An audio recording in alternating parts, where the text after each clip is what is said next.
Hi guys, I am from Namo Postal Academy. Namo Postal Academy in the class நம்ம என்ன பார்க்க போறோம் அப்படினு பாத்தீங்கன்னா Postal Manual Volume 7ல Chapter 2. அந்த Chapter 2 எதை பத்தி சொல்லுது அப்படினு பார்த்தோம்னா General Rules for Transit Section and Mail Offices. Transit Section, Mail Office இந்த ரெண்டுத்துக்கும் இருக்க வேண்டிய General Rules அங்க என்னென்னலாம் ஃபாலோ பண்ணனும்ன்ற சில பொதுவான ரூலுங்களை சொல்லுது. இந்த கிளாஸ்லயே இந்த சாப்டர் 2 ஃபுல்லா பார்க்க போறோமா அப்படினா கிடையாது. இதுல ஒரு பாதி பாப்போம். மீதிய சாப்டர் 2ல கிளாஸ் 2 செகண்ட் கிளாஸா இன்னொரு வீடியோ அப்லோட் பண்ணுவோம். ஆல்ரெடி ஃபர்ஸ்ட் சாப்டர் ஒரு வீடியோ அப்லோட் பண்ணியிருக்கோம். அதை பாருங்க. அடுத்து அந்த சாப்டர் 2ல ஃபர்ஸ்ட் என்ன ரூல் பார்க்க போறோம் அப்படினு பாத்தீங்கன்னா every set is supplied with a date stamp, a name stamp, a date seal and detained late fee not paid stamp. அதாவது ஒவ்வொரு செட்டுக்கும் நம்ம என்னென்ன ஸ்டாம்ப் சீல்ஸ் எல்லாம் கொடுப்போம் அப்படின்றது தான் சொல்லுது. Every set is supplied with ஒவ்வொரு செட்டுக்கும் ஒரு டேட் ஸ்டாம்ப் இருக்கும். அந்த செட்டோட நேமில் ஒரு நேம் ஸ்டாம்ப், ஒரு டேட் சீல், அது இல்லாமல் detained late fee not paid stamp. இந்த 4 ஸ்டாம்பும் ஒவ்வொரு செட்டுக்கும் கொடுத்துருப்பாங்க. Each set of sorting mail office is further supplied with an insurance seal enclosed in a box with lock and key. அது மட்டும் இல்லாமல் sorting mail ஆஃபீஸோட ஒவ்வொரு செட்டுக்கும் insurance seal போட்டு வைக்கிறதுக்கு insurance seal கொடுத்துருப்பாங்க. அந்த இன்சூரன்ஸ் சீலை போட்டு வைக்க ஒரு பாக்ஸ் கொடுத்து அதை லாக் அண்ட் கீயோட கொடுத்துருப்பாங்க. அந்த இன்சூரன்ஸ் சீலுன்றது எப்பயுமே அந்த செட்டோட இன்சார்ஜ், மோஸ்ட்லி செட்டோட இன்சார்ஜ் வந்து ஹெட் சார்ட்டிங் அசிஸ்டன்ட் தான்றதை நம்ம ஆல்ரெடி பார்த்துருக்கோம். போஸ்டல் மேனுவல் வால்யூம் 5லையும் பார்த்தோம். அந்த செட்டோட இன்சார்ஜ் யாரோ அவர்கிட்ட தான் அந்த இன்சூரன்ஸ் சீல் வந்து இருக்கணும். அவர் தான் அதை சேஃபாக பார்த்துக்க வேண்டிய பொறுப்பு அந்த ஹெட் சார்ட்டிங் அசிஸ்டண்ட்டோடது. Type boxes containing type not in use and name stamps are kept in record office. அதாவது டைப் பாக்ஸ்னால் என்ன? அதாவது டேட் ஸ்டாம்பில் நீங்கள் டெய்லி டேட்டை வந்து சேஞ்ச் பண்ணுவாங்க, அதுதான் டைப். அந்த டேட் இருக்கிறது தான் அதுக்கு நேம் தான் டைப்னு சொல்லுவோம். அதை ஒரு பாக்ஸில் போட்டு க்ளோஸ் பண்ணி வைப்பாங்க, அதுதான் டைப் பாக்ஸ். அப்படி யூஸில் இல்லாத டைப் பாக்ஸை, நேம் ஸ்டாம்ப் எல்லாத்தையும் ரெக்கார்ட் ஆஃபீஸில் தான் வைப்பாங்க. இது வந்துட்டு அந்த ரெக்கார்ட் ஆஃபீஸ் அட்டெண்டன்ஸில் இருக்கக்கூடிய ஆஃபீஸ்க்கு மட்டும்தான் இது பொருந்தும். ரெக்கார்ட் ஆஃபீஸில் அட்டெண்டன்ஸ் இல்லாதவங்களுக்கு, அங்கே அட்டெண்ட் பண்ணாதவங்களுக்கு இந்த ரூல் பொருந்தாது. The following books are supplied to each set.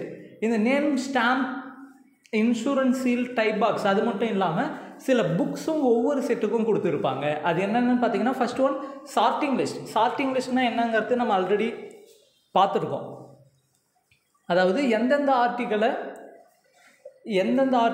எந்தெந்த ஆஃபீஸ்க்கு க்ளோஸ் பண்ணணும்னு ஒரு லிஸ்ட்டு கொடுத்துருப்பாங்க. அதுக்கு நேம் தான் சார்ட்டிங் லிஸ்ட். அந்த சார்ட்டிங் லிஸ்ட்டை சார்ட்டிங் மெயில் ஆஃபீஸ்க்கு கொடுத்துருப்பாங்க.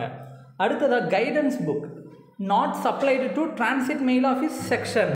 இந்த கைடன்ஸ் புக்கை டிரான்சிட் மெயில் ஆஃபீஸ்க்கும் செக்ஷனுக்கும் கொடுக்க மாட்டாங்க. அடுத்து book of service message form, order book, a copy of telegraphic message code. இந்த டெலகிராஃபிக் மெசேஜ் கோடுங்கிறதும் இப்போ கிடையாது, ஃபஸ்ட்டு இருந்தது. அதுதான் post office guide volumes 1 and 2 not supplied to sections. இந்த இடத்துல போஸ்டல் மேனுவல் வால்யூம் 7லே பார்த்தீங்கன்னா இது ஆக்சுவலாக post office guide part 1 part 2ன்னு வரணும். ஆனால் போஸ்டல் மேனுவல் வால்யூம் 7லேயே இதை வால்யூம் 1 வால்யூம் 2ன்னு மிஸ்டேக்காக தான் கொடுத்துருக்காங்க. அதனால் அப்படியே இங்கே வால்யூம் 1 வால்யூம் 2ன்னு போட்டிருக்கேன்.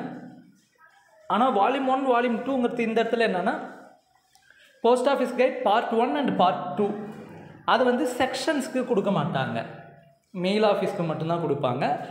போஸ்ட் ஆஃபீஸ் கைட் வால்யூம் 3 இந்த இடத்துலையும் வால்யூம் 3 கிடையாது, இது ஆக்சுவலாக பார்ட் 3. ஆனால் போஸ்டல் மேனுவல் வால்யூம் 7ல் மிஸ்டேக்காக வால்யூம் 3ன்னு கொடுத்துருக்காங்க. Post office guide part 3 list of post offices. அந்த போஸ்ட் ஆஃபீஸ் கைட் பார்ட் 3 எதை பற்றி சொல்லுதுனாலே லிஸ்ட் ஆஃப் போஸ்ட் ஆஃபீஸஸை பற்றி தான் சொல்லும். Classified list of post offices and RMS offices and sections. அது மட்டும் இல்லாமல் ஒவ்வொரு போஸ்ட் ஆஃபீஸ், ஆர்எம்எஸ் ஆஃபீஸ் செக்ஷன்ஸும் எந்தெந்த மாதிரி லிஸ்ட்டில் கிளாஸிஃபை ஆகிருக்குன்றது தனியாக ஒரு புக் கொடுத்துருப்பாங்க. அடுத்ததாக due mail and sorting list, DMSL. இதை தான் முன்ன பார்த்தோம். சார்ட்டிங் லிஸ்ட்னு ஒன்று கொடுத்துருப்பாங்கன்ட்டு கூட வந்து டியூ மெயிலும் சேர்த்து கொடுத்துருப்பாங்க, due mail and sorting list. அடுத்தது pincode directory. Pincode list directory எங்கெல்லாம் முக்கியமான ஏரியா இருக்குது, எது அதனோட பின்கோட் என்னங்கிறதெல்லாம் இருக்கும். அதை வந்து டிரான்சிட் மெயில் ஆஃபீஸ்க்கும் டிரான்சிட் செக்ஷன்ஸ்க்கும் கொடுக்க மாட்டாங்க.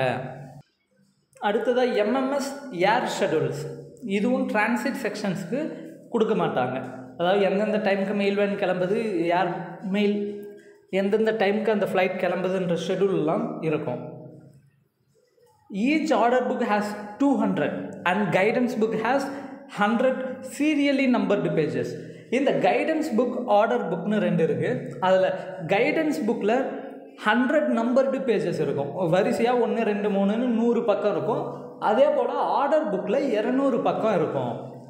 The willful removal of page will be regarded as a serious offense and render the offender liable to dismissal. இந்த கைடன்ஸ் புக் ஆர்டர் புக் 2ல் இருந்தும் எந்த ஒரு பேஜையும் அவங்களா அதாவது டிவிஷனல் ஹெட் தெரியாமல் அவங்களா அந்த பேஜை வந்து வாலண்டியரியாக கிழிக்கக்கூடாது. அப்படி ஒரு வேளை அந்த பேஜை யாராவது வேணும்னே வாலண்டியரியாக ரிமூவ் பண்ணிட்டாங்க அப்படின்னா அந்த தப்பை செஞ்சவங்க டிஸ்மிஸ் ஆகிற வரை பனிஷ்மெண்ட் கொடுப்பாங்க, டிஸ்மிஸலாக கூட இருக்கலாம். In addition volumes 2, 3, 4, 5 and 7 of postal manuals, book of standard printed forms, compilation of fundamental and supplementary rules and general provident fund rules are supplied to record officers and sub-record officers. இப்போ மேலே சொல்லியிருந்த books எல்லாம் இல்லாமல் record office, sub record ஆஃபீஸ்க்கு postal manual volume 2, 3, 4, 5 and 7. அடுத்தது books of standard printed forms, எஃப்ஆர்எஸ்ஆர்னு சொல்லுவோம், fundamental rules and supplementary rules and GPF rules, general provident fund rules. இந்த புக்ஸ் எல்லாம் ரெக்கார்ட் ஆஃபீஸ்க்கும் சப் ரெக்கார்ட் ஆஃபீஸ்க்கும் சேர்த்து கொடுப்பாங்க. அது மட்டும் இல்லாமல் ஹெட் ரெக்கார்ட் ஆஃபீஸாக இருந்தது அப்படின்னா அவங்களுக்கு பிஓ ரூல்ஸும் FHB financial handbook volume 1 and 2 இந்த புக்ஸும் சேர்த்து கொடுப்பாங்க. In a mail office or in a sub record office,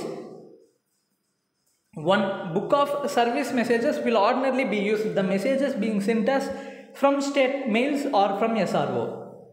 அதாவது சப் ரெக்கார்ட் ஆஃபீஸில் இருந்தும் மெயில் ஆஃபீஸில் இருந்தும் போகக்கூடிய அனுப்பக்கூடிய சர்வீஸ் மெசேஜ் எல்லாத்தையுமே புக் ஆஃப் சர்வீஸ் மெசேஜஸ்ன்னு போட்டு ஒரு புக்கில் வந்துட்டு அவங்க என்னென்ன மெயில் என்னென்ன மெசேஜ் எல்லாம் அனுப்புகிறாங்கன்றதை நோட் பண்ணி வைப்பாங்க.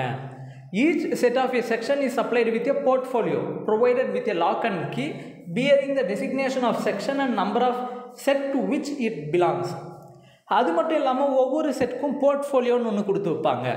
அந்த போர்ட்ஃபோலியோன்றது என்னென்னா ஜஸ்ட் ஒரு பெட்டி போல், அதுக்கு லாக் அண்ட் கீயோடு கொடுப்பாங்க. அதில் அந்த செட்டோட நேம் நம்பர்லாம் மென்ஷன் ஆகிருக்கும். இந்த போர்ட்ஃபோலியோ ஷுட் பி கேரிட். அந்த போர்ட்ஃபோலியோவில் என்னென்னலாம் இருக்கும் அப்படின்னு பார்த்தீங்கன்னா அக்மே covers, wax heaters, bundles of work papers, due mail list, stamps and seals, memorandum of distribution of work, writing materials, error book, book of safety matches, carbolic soap cake, first aid box, order book, duster, book of service message forms, ink pad with tin case, telegraphic message code, parrot build scissors, type tweezer, pen knife, brass files for papers, poker, rubber stamping pad. அதாவது அவங்க டியூட்டியில் இருக்கும்போது வேலைக்கு என்னென்னலாம் தேவைப்படுதோ அந்த materials எல்லாமே மோஸ்ட்டாக அந்த போர்ட்ஃபோலியோவில் பூட்டி வைப்பாங்க. இப்போ மேலே மென்ஷன் பண்ணியிருக்க மெட்டீரியல் எல்லாமே போர்ட்ஃபோலியோஸில் இருக்கும். Type boxes and type stamps are carried only by those sections exempt from RO attendance. இப்போது அந்த ரெக்கார்ட் ஆஃபீஸ் அட்டெண்டன்ஸில் இருக்கக்கூடிய ஆஃபீஸ் எல்லாமே வந்துட்டு அந்த டைப் ஸ்டாம்ப்ஸ், நேம் ஸ்டாம்ப்ஸ் எல்லாத்தையும் ரெக்கார்ட் ஆஃபீஸில் வைப்பாங்க. அப்படி ஒருவேளை செக்ஷன்ஸ் வந்துட்டு ரெக்கார்ட் ஆஃபீஸ் அட்டெண்டன்ஸில் இல்லைன்ற சமயத்தில் அவங்களோட டைப் பாக்ஸ், டைப் ஸ்டாம்ப்ஸ் எல்லாமே இந்த போர்ட்ஃபோலியோவில் தான் வச்சிட்ருப்பாங்க. The portfolio will always remain the personal custody of HSA, head sorting assistant or mail guard, who will be responsible for its safety. முன்ன சொன்னது போல தான் இன்சூரன்ஸில் எப்படி அந்த ஹெட் ஆஃப் த செட்டுக்கிட்ட இருக்குமோ அதே போல் இந்த போர்ட்ஃபோலியோவும் அந்த ஹெட் ஆஃப் த செட் யாரோ, ஹெட் சார்ட்டிங் அசிஸ்டன்ட் தான் மோஸ்ட்லி ஹெட் ஆஃப் த செட்டாக இருப்பார். அப்படி இருக்கும் பட்சத்தில் ஹெட் சார்ட்டிங் அசிஸ்டன்ட் வச்சுருப்பார். அதுவே head of the section mail guard or mail agent இருப்பாங்க. அவங்களுக்கு அந்த மெயில் கார்டு மெயில் ஏஜென்ட் கஸ்டடியில் அந்த போர்ட்ஃபோலியோ இருக்கும். In a sealed bag should be carried. இப்போ எப்படி போர்ட்ஃபோலியோன்னு ஒன்று பார்த்தோமோ அதே போல் இது சீல்டு பேக். அந்த சீல்டு பேக்கில் என்னென்னலாம் இருக்கும் அப்படின்னு பார்த்தீங்கன்னா, sweeping brush, labels for bags, late fee notice board, jute twine, ball twine, sealing wax, stamp brush, covers, the seal holders and wooden blocks etcetera. அதாவது ஒர்க்கில் செய்யும்போது எது எதெல்லாம் உதவியாக இருக்குமோ அதெல்லாம் இந்த சீல்டு பேக்ஸில் போட்டு வைப்பாங்க. The stationery rate list issued by the superintendent shows the quantity or number of articles of stationery to be supplied to each set.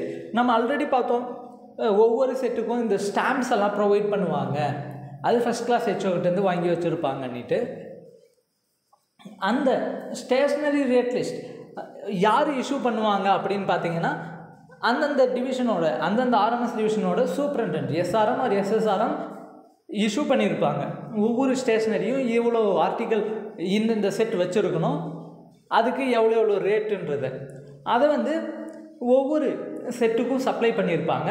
The head sorting assistant of each set will be supplied by the record officer on the first of every month with a month supply of stationery. அந்த stationery rate லிஸ்ட்டை superintendent கொடுப்பாரு. அதை ஒவ்வொரு மாதம் 1ஆம் தேதியும் record officer அந்த செட்டோட இன்சார்ஜ் ஹெட் சார்ட்டிங் அசிஸ்டண்ட்டுக்கு அதனோட ஸ்டேஷ்னரி சப்ளையே கொடுப்பாங்க. ஒரு மாதத்துக்கு தேவையான ஸ்டேஷ்னரிஸை ரெக்கார்ட் ஆஃபீஸர் ஹெட் சார்ட்டிங் அசிஸ்டண்ட்டுக்கு கொடுப்பாரு. For which he will give a receipt in the stationery register. அந்த ஸ்டேஷ்னரி ரெஜிஸ்டரில் அந்த சப்ளையை வாங்கினதுக்கு பிறகு ஹெட் சார்ட்டிங் அசிஸ்டன்ட் சைன் பண்ணி இவ்வளோ வாங்கியிருக்கேன்னு ஒரு ரெசிப்ட் கொடுப்பாரு. He should keep his stock in the spare bag after given out for set under lock and key by the record officer.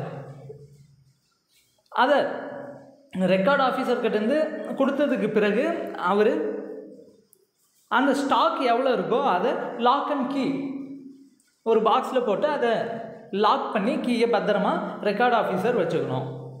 At the end of the month the unconsumed article should be detailed and deposited.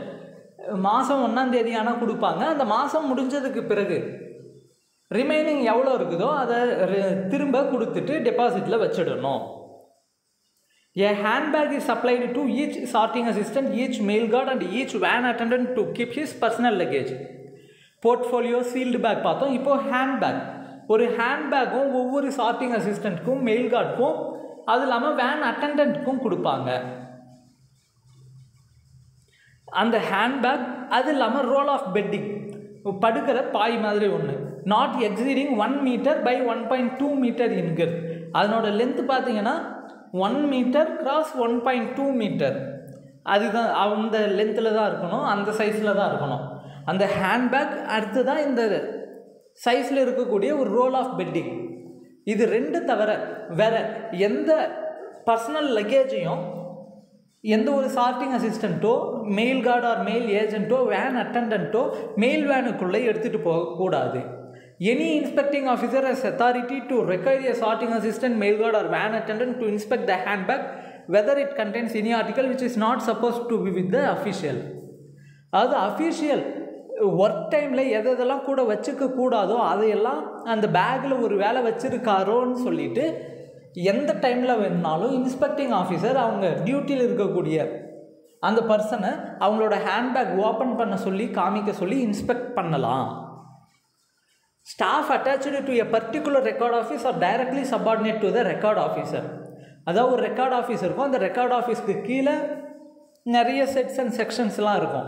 அப்படி அந்த record ஆஃபீஸ்க்கு கீழே இருக்கக்கூடிய ஆஃபீஸில் work பண்ணக்கூடிய எல்லா sorting assistance and so எல்லாருமே அந்த ரெக்கார்டு ஆஃபீஸருக்கு டைரக்ட்லி சப்பார்டினேட் தான். அவங்களுக்கு கீழே அவங்க சொல்லக்கூடிய ஆர்டர்ஸை எல்லாத்தையும் அவங்க ஸ்ட்ரிக்டாக ஃபாலோ பண்ணணும். The head sorting assistant will receive all instructions through the record officer. இப்போ சூப்பரிண்டென்ட் ஒரு ஆர்டர் பாஸ் பண்ணுறாரு, இஷ்யூ பண்ணுறாரு அப்படின்னாலும் அந்த ஆர்டர் ரெக்கார்ட் ஆஃபீஸர் மூலமாக தான் ஹெட் சார்ட்டிங் அசிஸ்டண்ட்டுக்கு வரும். ஹெட் சார்ட்டிங் அசிஸ்டண்ட் ரெக்கார்ட் ஆஃபீஸர்கிட்ட தான் எல்லா விதமான இன்ஸ்ட்ரக்ஷன்ஸையும் ரிசீவ் பண்ணுவார். It is the duty of head sorting assistant to personally receive the work papers of the set from the record officer. ஒவ்வொரு செட்டோட டியூட்டியும் start ஆகிறதுக்கு முன்னாடி அந்தந்த ஹெட் சார்ட்டிங் அசிஸ்டன்ட் பர்சனலாக போயிட்டு அவங்களோட செட்டுக்கான ஒர்க் பேப்பர்ஸை ரெக்கார்ட் ஆஃபீஸர்கிட்டேருந்து வாங்கிட்டு வரணும். அது அந்த ஹெட் சார்ட்டிங் அசிஸ்டண்ட்டோட duty. All officials must, unless exempted from the record office attendance, attend punctually at record or sub-record office to which they are attached during attendance hours and sign the attendance book. அதாவது அந்த record office அட்டெண்டன்ஸ்லேருந்து எக்ஸம்டான அஃபிஷியல்ஸை தவிர மற்ற எல்லா அஃபிஷியல்ஸும் கரெக்டான டைமுக்கு attendance ஹவர்ஸ்க்கு record ஆஃபீஸ்லேயோ அல்லது sub record ஆஃபீஸ்லேயோ எங்கே அவங்களுக்கு அட்டெண்டன்ஸ் இருக்கோ அந்த இடத்துல போயிட்டு அட்டெண்ட் பண்ணி அட்டெண்டன்ஸில் சைன் பண்ணிவிட்டு வர வேண்டியது compulsory. If any official is granted CL for a day, he is required to attend at record or sub-record office. CL for only half a day may be debited to his CL account. For example, ஒரு official CL leave கொடுத்துருக்காரு, ஆனாலும் அவர் வந்து ஆஃபீஸில் record ஆஃபீஸ்லேயோ அல்லது sub record ஆஃபீஸ்லேயோ வந்து work பண்ண வேண்டிய கட்டாயம் ஏற்பட்டிருக்கு. அப்படின்ற பட்சத்தில் அவங்க வந்து ஒர்க் பண்ணாங்க அப்படின்னா அந்த 1 day சிஎலுக்கு பதிலாக half day சிஎல் மட்டும்தான் அவங்களோட சிஎல் அக்கௌண்ட்லேருந்து கழிப்பாங்க. அதுவே சிஎல்லில் தவிர வேறு எந்த லீவ் ஒரு அப்ளை பண்ணி கிராண்ட் ஆகியிருந்தாலும் அது எதுவுமே பண்ண முடியாது, ஃபுல் டே லீவ் தான் டெபிட் ஆகும். Sorting assistant or mail guard should bring with them their metal tokens and rough note books. Metal டோக்கன்ஸை பற்றி நம்ம ஆல்ரெடி பார்த்துருந்தோம்.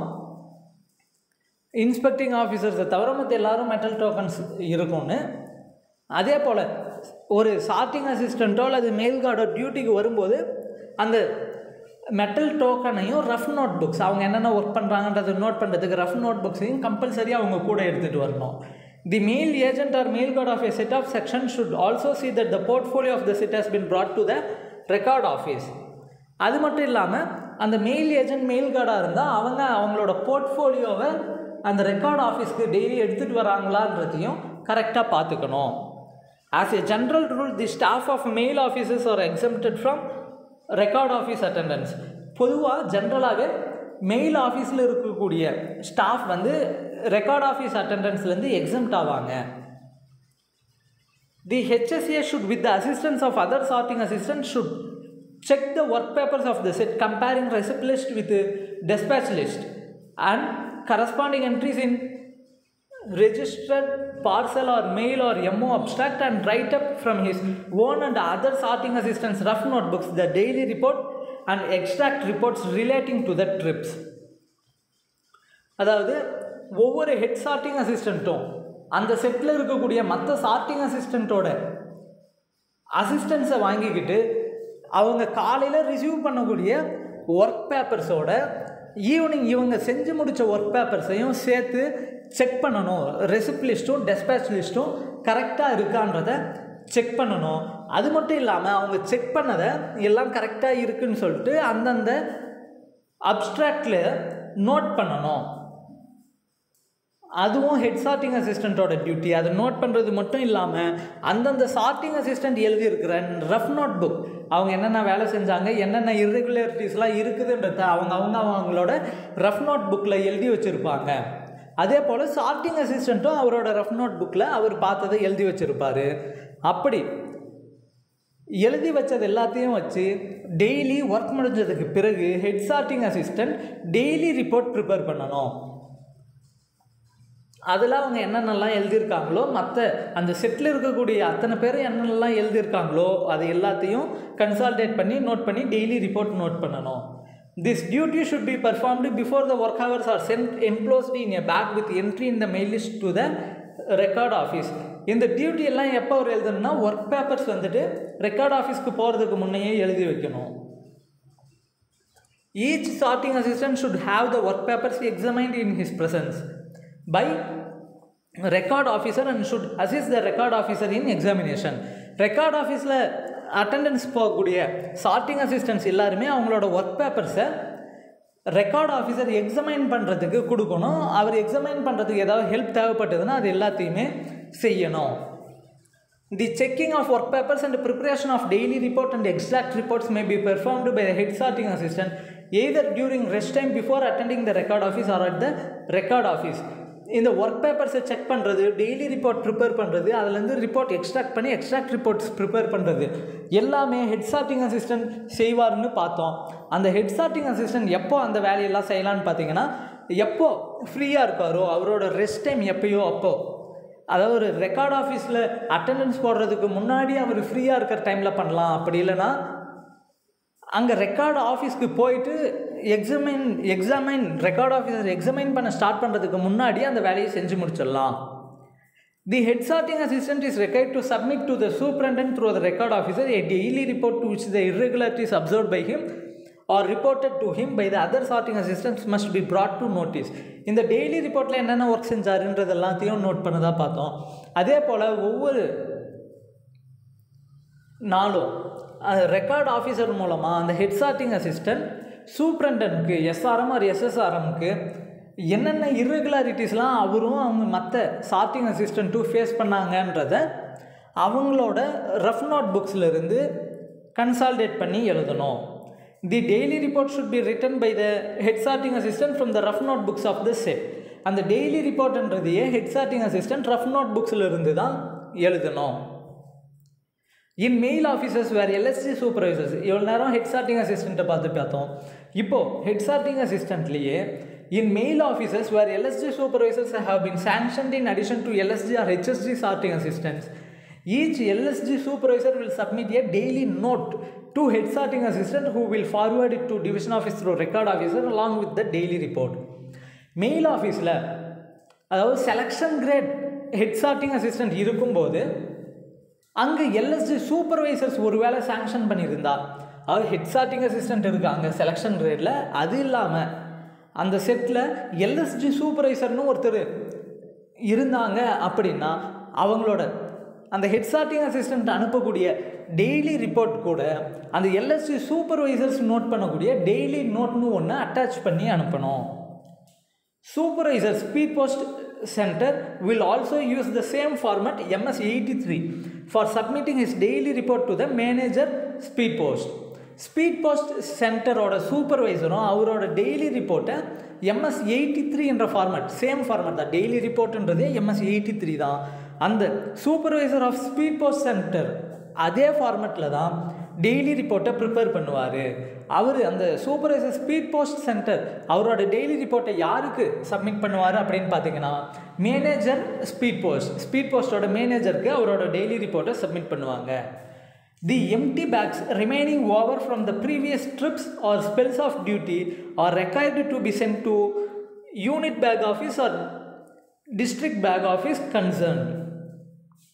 அதாவது எம்டி பேக்ஸ் ப்ரீவியஸ் ட்ரிப்லேருந்து வந்த எம்டி பேக்ஸ் யூஸ் ஆகாமல் இருக்கக்கூடிய பேக்ஸ் எல்லாத்தையுமே அந்தந்த யூனிட் பேக் ஆஃபீஸ்க்கோ டிஸ்ட்ரிக்ட் பேக் ஆஃபீஸ்க்கோ அனுப்பிடணும். The HSA will receive from the record officer the empty bags and labels required for the use of the set during its next trip or working hours.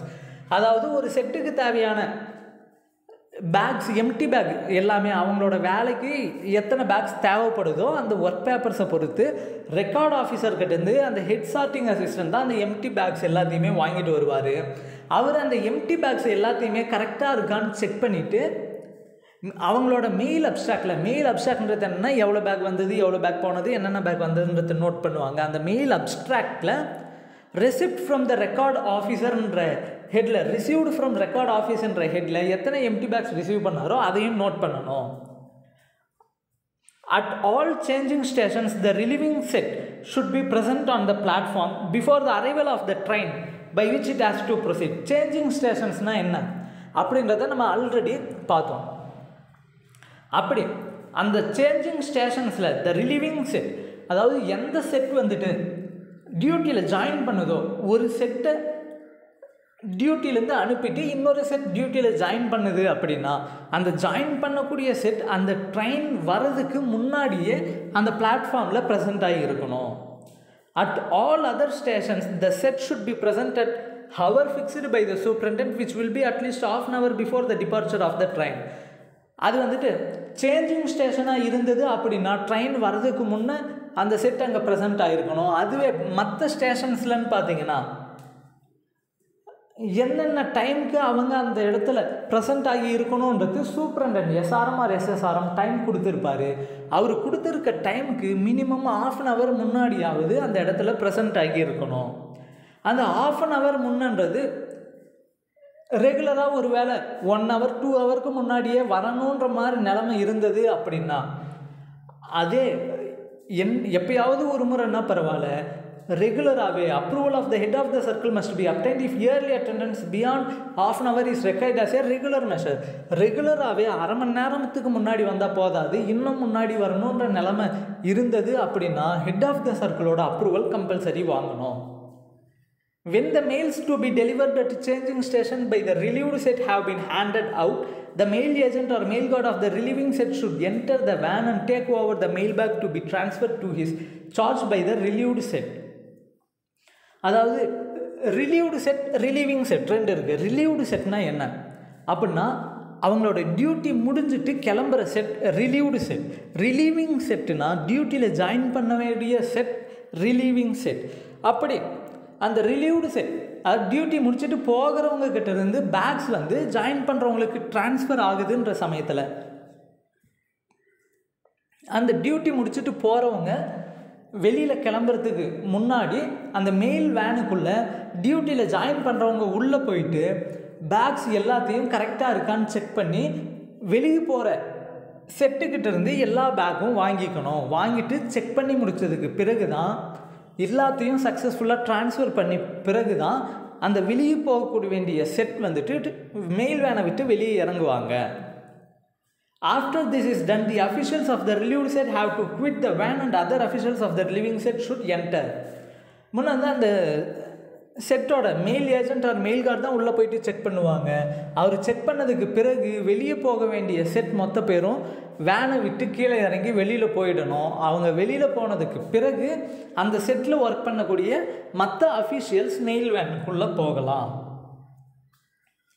When the bags received by the section are too many, either at the originating station or any intermediate station, and when it is not found possible to examine each bag and point out irregularity, the superintendent may, with the prior approval of regional or circle office, authorize the mail agent of the section to examine the bags while in transit. ஒருவேளை அப்படி relieved set வந்து இருக்க வேண்டிய packs எல்லாத்தையும் relieving set கிட்ட ஒப்படைச்சிட்டு போகிறாங்க. அதை எக்ஸாமைன் பண்ணிவிட்டு அவர் வாங்கிட்டு அனுப்பி விடுவார். ஒருவேளை பேக்ஸ் வந்து அதிகமாக இருக்குது, அந்த டைமில் எக்ஸாமைன் பண்ணி முடிக்க முடியலன்ற சமயத்தில் என்ன பண்ணுவாங்க அப்படின்ட்டு பார்த்தீங்கன்னா, அவங்க அந்த விஷயத்தை மெயில் பேக் இப்படி அதிகமாக இருக்கிற காரணத்தினால அப்போவே இன்ஸ்பெக்ட் பண்ண முடியலன்ற விஷயத்தை சூப்பரண்டன்ட் கிட்ட சொல்லணும். அவர் சூப்பரண்டன்ட் ரீஜனல் ஆஃபீஸ்லையோ அல்லது சர்க்கிள் ஆஃபீஸ்லையோ கன்வே பண்ணி அப்ரூவல் வாங்கினதுக்கு பிறகு அந்த மெயில் ஏஜென்ட்டை ஆத்தரைஸ் பண்ணுவார். நீங்கள் ஆரம்பிக்கிறதுக்கு முன்னே பண்ணாட்டி பரவாயில்ல, அந்த செக்ஷன் மூவிங்கில் இருக்கும்போது போய்கிட்டே இருக்கும்போது ஒவ்வொரு பேக்காக இன்ஸ்பெக்ட் பண்ணுங்கள், கரெக்டாக இருக்கான்றதை செக் பண்ணி இர்ரெகுலாரிட்டியை நோட்டீஸ் பண்ணி சொல்லுங்கன்னு சொல்லிட்டு சொல்லுவார். Except with the permission of head sorting assistant or the superintendent or the inspector, no official is allowed to leave the mail van, except that the head sorting assistant is allowed to leave the office only for the purpose of exchanging mails. இப்போ mail வேனில் போய்கிட்டு இருக்க சமயத்தில் head sorting assistant, superintendent or inspector இவங்களோட permission இல்லாமல் யாரும் அந்த mail வேனை விட்டு வெளியே போகக்கூடாது, ஆஃபீஸை விட்டு வெளியில் போகக்கூடாது.